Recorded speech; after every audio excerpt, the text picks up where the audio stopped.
नमस्कार काळे साहेब. नमस्कार. आपलं BKD न्यूज चॅनलसाठी आपण चर्चा करायला अनुमती दिली त्याबद्दल आपलं अभिनंदन, स्वागत.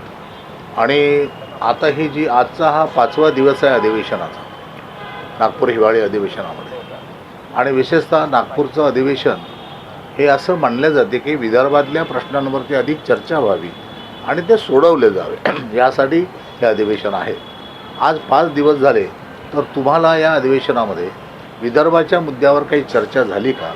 काही त्याच्यातून सोडवण्याची, प्रश्न सुटण्याची काही प्रश्न म्हणजे चित्र आपल्याला दिसते आहे का? आणि विशेषतः तुम्ही ज्या भागातून मेळघाटसारख्या दुर्गम भागातून, आदिवासी भागातून आलेले आहात, तेव्हा मेळघाटच्या संदर्भामध्ये काही विशेष तरतुदी आपण मागितल्या का? आणि त्या संदर्भात काय काय मंजुरात झालेली आहे, याचं आपलं एक निवेदन आमच्या त्या निमित्ताने आपण करावं. BKD चॅनलला सर्वात पहिले मी नमस्कार करतो. आणि आज नागपूर हिवाळी अधिवेशन सुरू आहे आणि हिवाळी अधिवेशनामध्ये विदर्भाच्या सर्व प्रश्न घेऊन सर्व आपले आमदार घेऊन येतात आणि हिवाळी अधिवेशनामध्ये बरेचसे आपल्या मतदारसंघाचे प्रश्न मार्गी लावा म्हणून आपण मागणी करतो.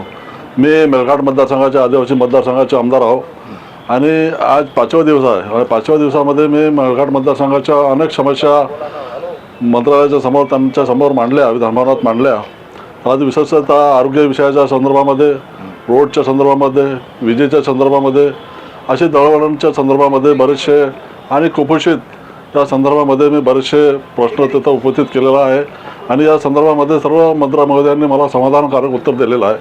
आणि विशेषतः दुर्गम भागात असल्यामुळे तिथे काम करण्याचे ते अधिकारी, कर्मचारी ते हे करतात, त्यावर सुद्धा चर्चा झाली. तर बरेच मंत्री महोदयांनी, मुख्यमंत्री महोदयांनी, आमचे जिल्ह्याचे पालकमंत्री बावनकुळे साहेबांनी सकारात्मक उत्तर आम्हाला दिलेलं आहे. म्हणून मी या अधिवेशनामध्ये समाधानी आहो. नाही, विशेषतः मेळघाट हा कुपोषणासाठी फार प्रसिद्ध झालेला आहे आणि ह्या कुपोषणाच्या संदर्भामध्ये काही ठोस पावलं, म्हणजे कारण आरोग्य हा फार महत्त्वाचा विषय आहे, त्यामध्ये काही विशेष योजना या निमित्तानं काही डिक्लेअर होण्याची शक्यता आहे का? बिलकुल. कालच आरोग्यमंत्री प्रकाश आंबेडकर यांच्यासोबत आमची सभा झाली. सभामध्ये आम्ही बहुतेक समस्या मांडल्या. विशेषतः सिकलसेलच्या संदर्भामध्ये आदिवासी भागामध्ये जास्तीत जास्त सिकलसेलचं प्रमाण वाढत आहे आणि सिकलसेलच्या संदर्भामध्ये चर्चा झाली. आणि तसाच अनेक विषयाच्या ते PHCमध्ये, उपजिल्हा रुग्णालयामध्ये ज्या अडचणी येतात, समस्या येतात, त्याच्या संदर्भामध्ये चर्चा झाली. आणि कुपोषण याबद्दलमध्ये चर्चा झाली.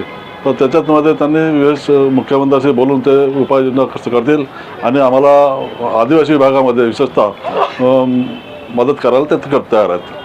तुम्ही BKD चॅनलला मनोगत व्यक्त केलं, त्याबद्दल आपले धन्यवाद. धन्यवाद.